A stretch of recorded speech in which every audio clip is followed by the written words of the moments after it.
In the world of medicine, we've got this whole arsenal of weapons to fight off bacterial infections. But some enemies are just way tougher than others. Today, we're talking about a real heavy hitter, an absolutely critical antibiotic in the ongoing war against superbugs, vancomycin. I mean, think about that for a second. It's a question that literally keeps doctors and scientists up at night. You get a really serious infection, the usual stuff doesn't work, and the bacteria are just winning. What do you do? What's the next move?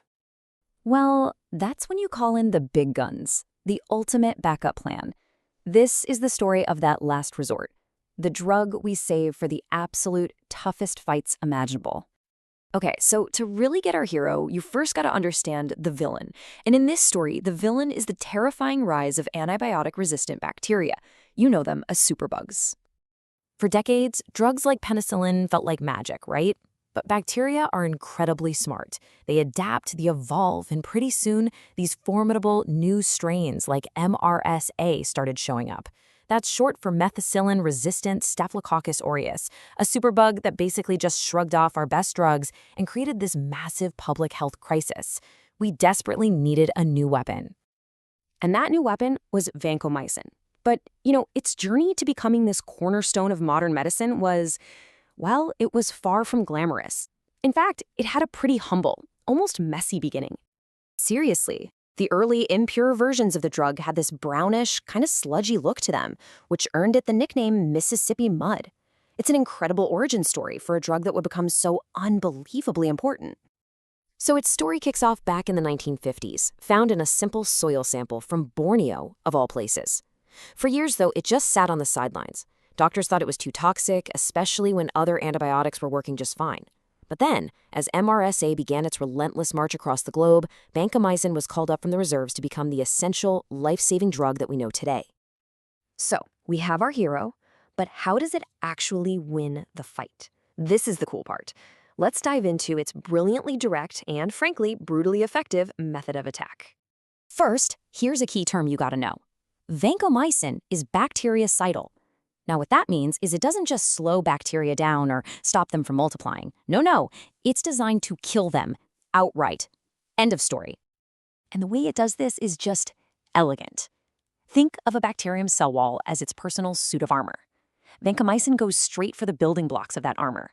It finds them and just grabs on, refusing to let go. It's like a construction worker physically holding onto a brick so nobody else can use it. The wall can't be finished. And without that protective armor, the bacteria literally just bursts under its own internal pressure. Game over. So, with a power like that, how is this wall breaker actually used out there on the front lines of medicine?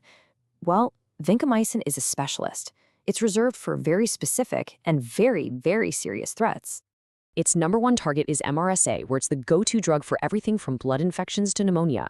But it's also absolutely critical for fighting other tough bugs like C. diff in the gut, certain types of enterococcus, and nasty infections that can grow on prosthetic devices like artificial joints and heart valves. And how it's given to a patient is absolutely critical. For infections that are in the blood or in your organs, it has to be given intravenously through an IV so it can get into the bloodstream and circulate everywhere. But for a gut infection like C. diff, you actually take it as a pill. Now, why is that? Well, because the pill isn't absorbed by the body. The drug stays right there in the gut, exactly where you need it to fight the infection locally. Pretty smart, huh? But all of this power, it comes at a price. Vancomycin is a potent, powerful drug with some really significant risks. You can almost think of it as the hero's dark side, something that requires extreme caution from doctors.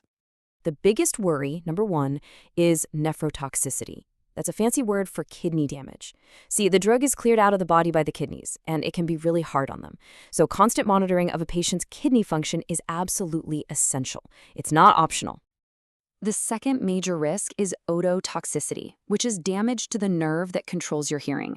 This can lead to hearing loss or that constant ringing in your ears called tinnitus.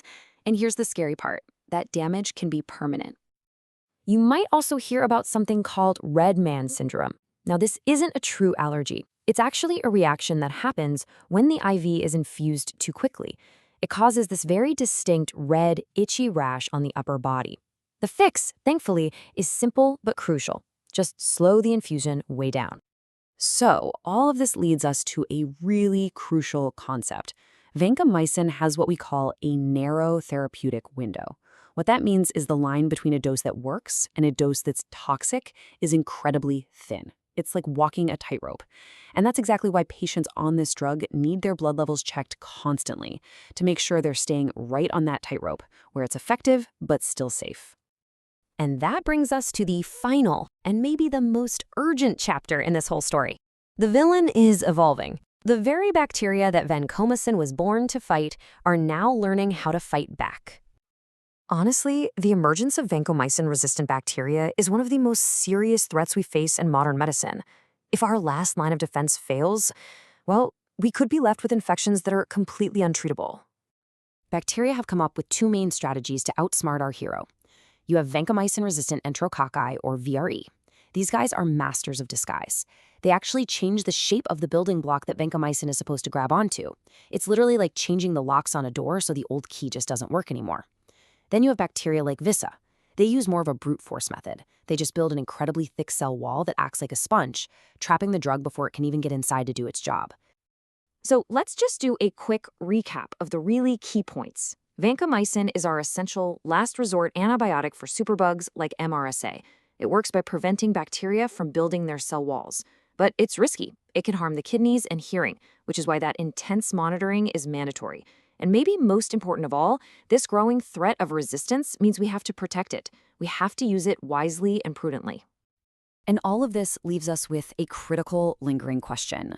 Our unlikely hero, born from jungle soil and nicknamed Mississippi Mud, is one of the most important drugs we have. But it's under threat. So the real challenge for all of us is to figure out, how do we protect this last line of defense for the generations to come?